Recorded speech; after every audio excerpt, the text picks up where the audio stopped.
شكرا هديت قلبي شكرا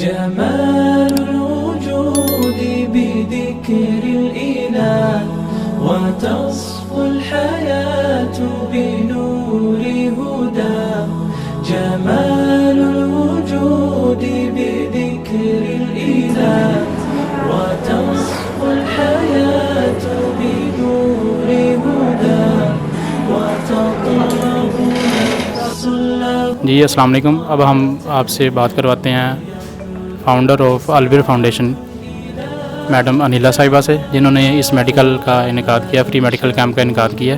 جی السلام علیکم میم. وعلیکم السلام ورحمۃ اللہ. جی میم، سب سے پہلے میں آپ کا شکریہ ادا کروں گا کہ آپ نے اس علاقہ میں جو فری میڈیکل کیمپ کا انعقاد کیا ہے اور آپ فری میڈیسن دے رہے ہیں، آپ کا بہت بہت شکریہ. اللہ کا بہت شکر ہے جی، اللہ نے ہمیں یہ موقع دیا. ہمارے لیے جو ہے یہ بہت اعزاز کی بات ہے کہ الحمدللہ ہم یہ کر سکے، کیونکہ بہت عرصے سے اس چیز کی بہت شدت سے ضرورت محسوس ہوتی تھی. تو کیا میم یہاں پہ آپ کو پتہ ہے کہ ڈاکٹروں کی آج کل فیس بہت زیادہ ہے، میڈیسن بہت مہنگی ہو گئی ہیں، تو آپ کیا ان سے کوئی چارج وغیرہ کر رہے ہیں پیسے ڈاکٹر کو چیک اپ کے یا میڈیسن کے؟ جیسے کہ ہم نے کہا کہ یہ فری کیمپ ہے تو یہ بالکل مکمل طور پہ مفت ہے. اس میں دوائیوں کا بھی ہم نے انتظام رکھا ہوا ہے، اور اللہ کا شکر ہے کہ ہمارے پاس کچھ فورن کوالیفائڈ ڈاکٹرز، کچھ جو ہے ایک ہماری گائنیکالوجسٹ ہیں جو یو کے سے وزٹ کر رہی ہیں، وہ بھی آئی ہوئی ہیں. ہمارے ایک یو کے کے اسپیشلسٹ ہیں گیسٹرونٹرولوجسٹ، وہ بھی ہیں. ہمارے کچھ جونیئر ڈاکٹرز ہیں، وہ بھی انہوں نے بھی والنٹیئر کیا ہے. تو بیسیکلی یہ سارا انہوں نے بھی چونکہ والنٹیئر کیا، ہمیں بھی الحمدللہ اس حوالے سے جو ہے وہ فی وغیرہ چارج نہیں کر رہے. تو اللہ کا شکر ہے ہمارے لیے آسانی ہو گئی. البتہ فارمیسی کا جو ہے وہ انتظام وہ پھر ہم نے جو ہے میڈیسنس ان کے لیے پرچیز کی ہیں، اور کوشش کریں کہ جتنی ہم یہاں دے سکیں، ورنہ پھر ہم ان کو ریفر کر رہے ہیں. ڈاکٹر صاحب جو آئے ہوئے ہیں وہ اپنے ہاسپٹل کو ریفر کر رہے ہیں ان کو.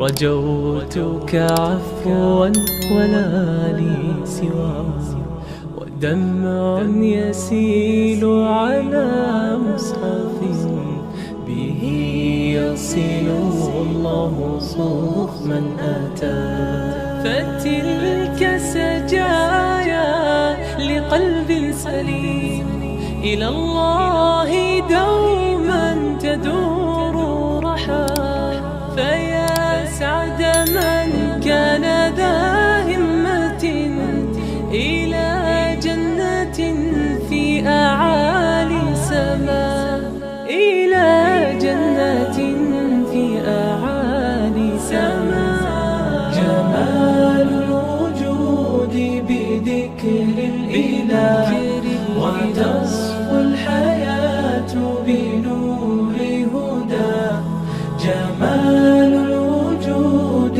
بذكر الإله وتصفو الحياة بنور هدى وتطرب نفس له طاعة ويبلغ سعد إلى منتهى ربي شكرا هديت قلبي شكرا